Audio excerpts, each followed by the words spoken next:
All right, Bulls and Bears back with another dose. Blue blockers, economic supervision. Let's get into the second half of 2024. It's July 1st. Putting this video out a little bit later at night. So if you're watching this on July 2nd, don't give me a hard time. It just means that you didn't see this the day I put it out because it was later.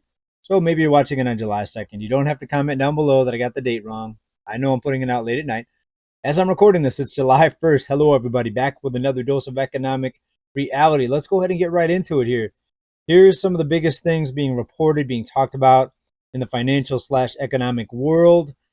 A lot of people that I follow right here on YouTube, a lot of YouTube quote unquote economists have been talking about the 10-year yield and the spike, or what they call the spike in the 10-year yield.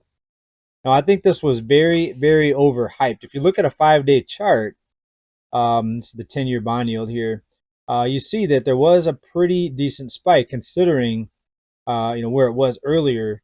5 days ago it was at 5.24. Now it was over 5 or over 4.5, which is kind of a big jump for that short amount of time. But if you zoom out a little bit, and I'm not sure if the other people making a big deal out of this didn't zoom out, but if you zoom out, it's really kind of a nothing burger, right? We've seen much bigger spikes even in the past few years. We are uptrending though. If you look at this yield, we're uptrending. So lower highs, or higher highs rather, higher highs and higher lows. So it's an uptrend. You see big spikes, drops back down, big spikes, drop back down. This latest spike, you see how small it is if you're looking at my mouse right now. Again, I'm surprised a lot of people were really making a big deal out of this. It's just a continuation of the trend, if you ask me. And today's spike wasn't really anything if you go back a few years and see some of these previous surges. Now, maybe we'll see a big surge up over 5%. Maybe it'll go to 5.5. That happens, that would be big, considering the last time it surged up, it barely scraped 5% before it got pushed back down. But again, the lowers are getting higher, the highers are getting higher, so it continues to be an uptrend. Why is this important? Because this affects mainly mortgage rates. That's the biggest thing that we need to think about. I mean, the housing market's already slowed to a crawl. We're already breaking records for how few homes are being sold, and the volume is so low right now. Now, who's really feeling the pain and the pinch from that is the real estate professionals, the loan officers, of course, the real estate agents, everyone involved in the mortgage industry. And these people are having a real tough time, and a lot of them are having to exit the industry. We're seeing a lot of people now, a lot of agents letting their licenses expire. So just like 2008, we saw a lot of real estate agents leave the field or leave the industry, and they let their licenses expire. I think it spiked up to like 2 million real estate agents at one point, and then it dropped back down to like 800,000. It was something crazy, a big swing in the number of agents. I think we're going to see the same thing this time, even without home prices crashing, because it costs money to maintain these licenses. You have to do, I can't remember what it was, annual or semi-annual recertification, continuing education and training to keep your license. You got to pay an annual fee from what I remember. So a lot of people choose not to do it, especially if the volume's not there. In 1 or 2 or 3 transactions a year is not even going to be enough to pay for your license in some cases. In some cases it is, depending on how much commission you're getting. But anyways, you're going to see a big drop off in that industry. Right now, those people in real estate that are losing their jobs or just dropping out, they're going to other jobs. They're finding other sources of income. And in some cases, they're going to 2 part-time jobs, and that gets added to the jobs numbers, and it makes the economy look like it's doing good. In the meantime, as you know here, most people are actually going into debt. The poor, the middle class, even people that don't consider themselves middle class or didn't used to, even people making 100,000, a lot of them are admitting that they're barely scraping by. Let's talk about that here for just a minute. And in this economy where inflation is running wild, take a look at this post here. As of April of this year, over 32% of respondents earning more than $150,000 annually were worried about making ends meet over the next 6 months, up from 21%, or just under 22%, in April of last year. So a spike of over 10% from 22 to almost 33% in 1 year. Folks, think about this. People making $150,000 are worried, right? How insane is this? I remember just 5, 10 years ago when I was thinking about what I would need to make to consider myself successful or to be able to kind of sit back and not really have to worry about anything. I figured, okay, if I'm making 6 figures, I'll be good. Folks, 10 years wasn't that long ago. I used to think that 6 figures was going to be a sign of success. I'm there now, but I don't feel successful. And a lot of these people, $150,000 a year earners, don't feel successful. Or a couple, each making 70,000 or 80,000, they're making about 150 combined. Even many of them don't feel successful. In fact, I know couples and I know people that can't even afford a home here in California with two incomes. Two incomes. How insane is that? And the really scary part is if the bankers and the politicians that make the laws or allow the banks to do what they do, if they keep doing what they're doing now, this could get even worse. We may not have even seen the beginning of it yet, right? And I'm not one who's saying that there's going to be hyperinflation tomorrow. I think this is playing out over a very, very long time. Um, we need to see a rug pull, a plug pull on this entire um, way that money is created. Otherwise, you could continue to see inflation. Right? There's a lot of risks out there. We're on the brink of another war. We're already involved in multiple wars, proxy wars, boots on the ground wars now. Things could really escalate to the downside. So I always urge everybody here to have caution, right? Be cautious for another surprise like 2020. What's going to pop up next? Is it going to be mad cow slash bird flu? I mean, who knows what they're going to are they going to use that to shut down the economy? Who knows?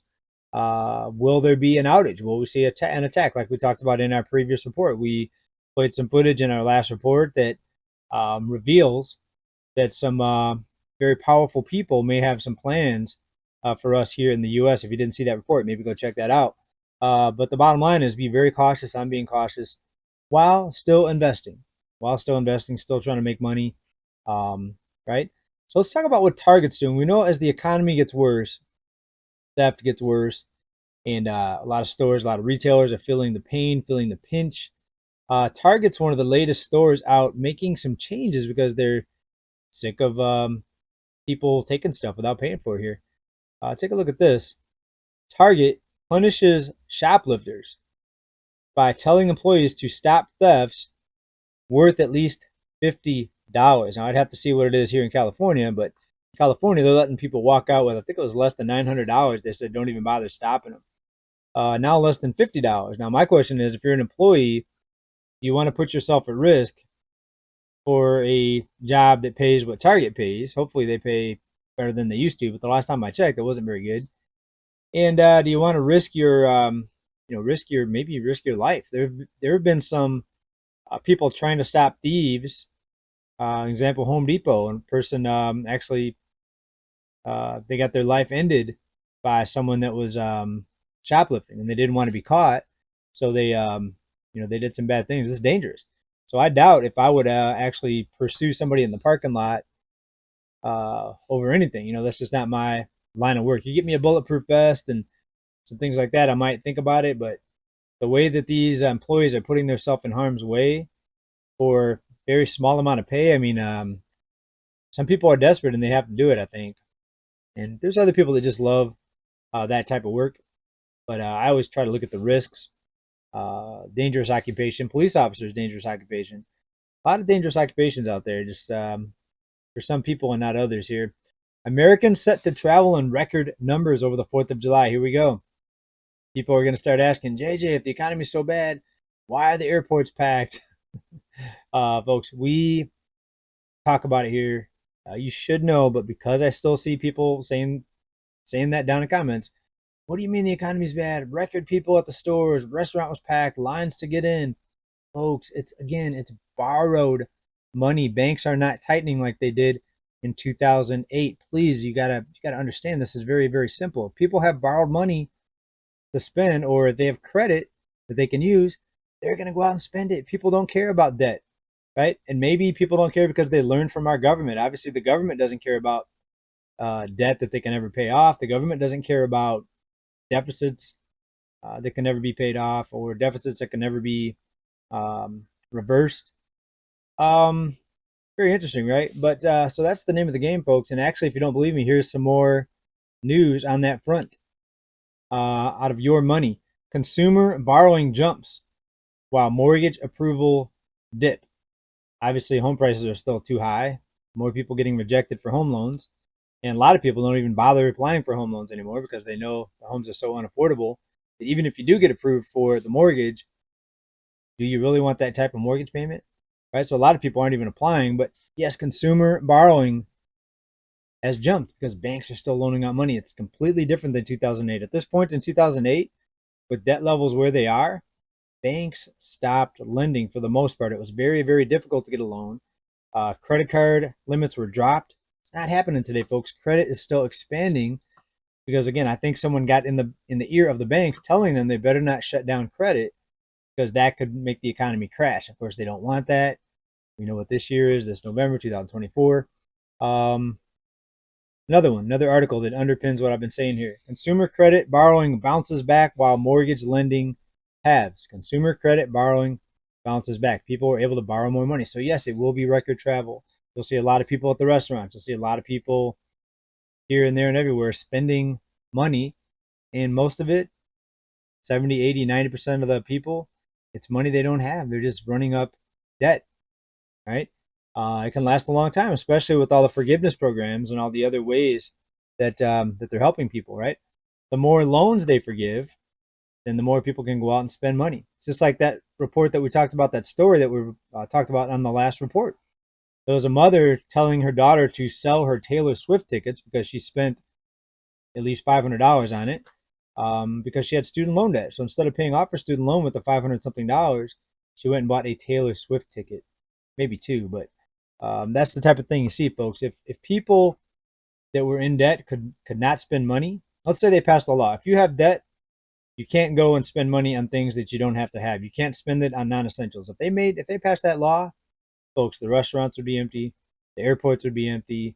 You may not even see many cars on the road because people, in order to just put gas in their tank, a lot of them are just putting it on credit cards. I'm not even joking. I mean, that sounds crazy, but I'm not even joking about that. Here's another sign of people having trouble. The IRS now is floating, taking tax payments directly by credit card. Why? Because people, for the most part, don't have the money. Right? The savings rates plunged to a 40-year low. I'd have to look. It's probably close to 45 now, but it's very, very bad. It's all borrowed money, folks. It's a scam. It's an illusion. The economic growth that you've been hearing about is debt accumulation. That's what it is. Here's another example. Let's bring this up here. Business and consumer, pop up in my way. Business and consumer insolvencies rise. I guess that's going to keep popping up from last year. What else here? A couple more before we get out of here. Wow, take a look at this. Total debt, folks. At the peak before the 2008 financial crisis, we maxed out. Let's see. Looking at the chart here, about $12.5 trillion of debt. And where are we at now here? We're up closer to $17 trillion, folks. So way above where we were back then. If you look at the green part down in the basement there at the bottom, that is mortgage debt, much higher than it used to be, even though home ownership is still not where it was in 2008. So we technically never recovered when you look at the home ownership rate, folks. So what do you think about all this? What do you think about what we started off with here at the beginning of this video? What was our first story today? Oh, the 10-year yield, the spike in the 10-year yield. It's an uptrend, but it's not really as big of a deal. It's kind of a nothing burger, but some channels were saying that's a huge deal. What do you see? We see the yen's out there weakening, but the dollar's actually still holding up pretty strong, right? So continue to brace, folks, because this could be a long haul unless we see something massive come in, like some sort of global shutdown or pandemic 2.0 to bring these markets down. And even the top 10% are going to be hitting the sell button. And the top 10% own most of the stocks. In fact, they own about 90% of all stocks. You get a few top 10%ers hitting the sell button. That's all it takes to bring this market down, folks. So it's going to be something big, something massive to bring this down. brace for that, but also keep stacking and keep looking for ways to save money. And importantly, make sure you're subscribed so we'll get through this together. Big love, everybody. Bye for now. Peace.